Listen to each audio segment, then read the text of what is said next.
بسم اللہ الرحمن الرحیم۔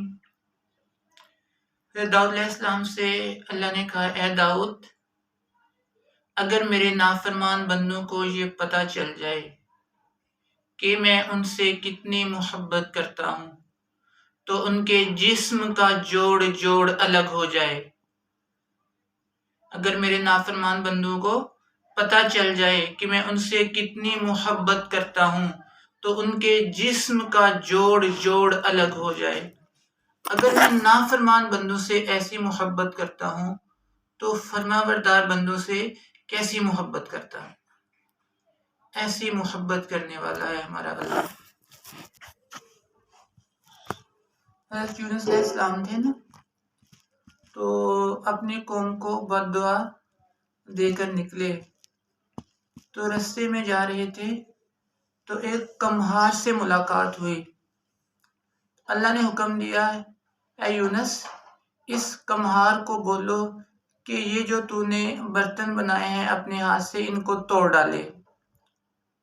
یونس علیہ السلام نے اس کو بولا کہ ان برتنوں کو توڑ ڈال، تو اس نے کہا، اے اللہ کے نبی، یہ آپ کیسی بات کر رہے ہیں؟ جس چیز کو میں نے اپنے ہاتھ سے بنایا اسی چیز کو اپنے ہاتھ سے توڑ ڈالو۔ تو اللہ نے کہا، اے یونس، تو نے بھی میرے ساتھ ایسا ہی معاملہ کیا کہ جس انسان کو میں نے اپنے ہاتھ سے بنایا، تو یہ چاہتا ہے کہ میں اپنے ہی ہاتھوں سے ان کو ختم کر ڈالوں۔ ایسی محبت کرنے والا اللہ ہے۔ فرمایا کہ اللہ تعالیٰ انسان کو عذاب دے کر کبھی خوش نہیں ہوتا۔ اسے عذاب دے کر کیا ملے گا؟ یہ زمین روز اللہ سے کہتی ہے، یا اللہ، تیرے نافرمان بندوں کو نگل جاؤں۔ سمندر کہتا ہے، یا اللہ، تیرے نافرمان بندوں پہ چڑھ جاؤں۔ لیکن اللہ کیا کہتا ہے؟ اللہ کہتا ہے، اگر تمہارے بندے ہیں تو چڑھ جاؤ، نگل دو، لیکن اگر میرے بندے ہیں تو میں ان کی توبہ کا انتظار کر رہا ہوں۔ اچھا، توبہ کا مطلب کیا ہے؟ توبہ کو ایک سمپل سی ایگزامپل سے سمجھیں۔ مثال کے طور پر، میں نے یہاں سے سیالکوٹ سے جانا ہے لاہور۔ میں نے ڈرائیونگ سٹارٹ کی، ڈسکا جا کر میرا پلان ایک دم بدلا، میں نے یو ٹرن لیا اور دوبارہ واپس آ گیا سیالکوٹ۔ ایسے ہی توبہ ہے۔ ڈسکا پہنچا، یو ٹرن لینا، مڑ جانا، راستہ بدلنا اور واپس اپنی منزل کو چینج کر لینا۔ صحیح ہے؟ ساری زندگی گناہوں میں گزری، میری ساری زندگی گناہوں میں گزری۔ بڑھاپے میں جا کر خیال آیا کہ نہیں، میں نے تو ساری زندگی غلط راستے میں گزار دی، میں نے یو ٹرن لیا اللہ کی طرف۔ اس کو کہتے ہیں توبہ، کہ اپنے گناہوں سے توبہ مطلب لوٹ آنا، اپنی زندگی کے راستہ چینج کر لینا۔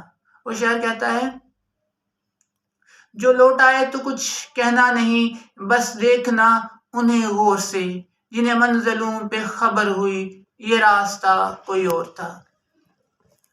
فرمایا کہ توبہ بھی اللہ کتنا خوش ہوتا ہے کہ ایک انسان ہے، وہ ریگستان کی طرف سفر کر رہا ہے اونٹ پر، تو راستے میں ایک سنسان علاقے میں بیچ راستے میں پہنچا، اپنی منزل کی طرف جا رہا ہے۔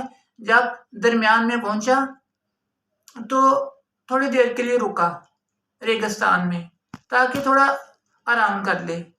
جب رکا، اس کی آنکھ لگ گئی۔ جب آنکھ کھولی تو اونٹ اس کا غائب، اور سارا سامان اس کے کھانے پینے کا جتنا بندوبست تھا وہ سارا اونٹ کے ساتھ سب کچھ غائب۔ اب اس انسان نے آگے پیچھے دیکھا، بڑی دوڑ لگائی، لیکن کچھ نہیں ملا، سنسان علاقہ۔ تو تھک کر، نا امید ہو کر وہ بیٹھ گیا، دوبارہ سے آنکھیں بند کر لیں۔ اب اسے 100% یقین ہو چکا ہے کہ ابھی اس کی موت آ جائے گی، کیونکہ زندگی کا سامان اس کے پاس کوئی نہیں ہے، نہ پانی ہے، نہ کھانا ہے، نہ کوئی چیز ہے کہ سفر کر لے۔ اب وہ زندگی سے نا امید ہو چکا ہے، موت کا انتظار کر رہا ہے۔ آنکھیں بند کی، تھوڑی دیر بعد آنکھیں کھولی تو دوبارہ سے کیا دیکھتا ہے کہ وہی اونٹ اس کے سامنے کھڑا ہے، اور سارا سامان بھی سارا اس اونٹ پر لدا ہوا ہے۔ اب خوشی ایک دم اس کو بہت زیادہ خوشی محسوس ہوئی، اور خوشی سے اس کے الفاظ کیا نکلے؟ یا اللہ، میں تو میرا بندہ میں تیرا آقا کو لفظ اس نے چینج کر دیے. اتنا اللہ خوش ہوتا ہے اپنے بندے کی. تو جتنی اس بندے کو خوشی ہوئی اس سامان کے آنے سے، اونٹ کے آنے سے، اتنی اللہ کو خوشی ہوتی ہے جب کوئی بندہ توبہ کرتا ہے. یا ایھا الانسان ما غرک بربک الکریم، اے انسان تجھے اپنے کریم رب سے کس چیز نے دھوکے میں ڈال دیا. اللہ پاک کا وعدہ ہے کہ جو بندہ توبہ کرے گا، پکی توبہ کرے گا، اللہ کیا کرے گا، اس کے سارے گناہ معاف کر دے گا. حتیٰ کہ اگر شرک بھی کیا ہوگا تو وہ بھی اللہ معاف کر دے گا. اور دوبارہ سے یہ بھی نہیں پوچھے گا کہ تو نے ایسا کیوں کیا، دوبارہ تو نہیں کرو گے. اللہ سارے گناہ، اللہ نے یہ نہیں کہا کہ 70,000 دفعہ بھی گناہ کر توبہ ٹوٹے پھر بھی اللہ معاف کر دے گا. اگر اللہ سے نا امید کبھی نہیں ہونا، ہمیشہ اللہ سے امید باندھنی ہے، اللہ پہ یقین کرنا ہے اور توبہ کرنی ہے.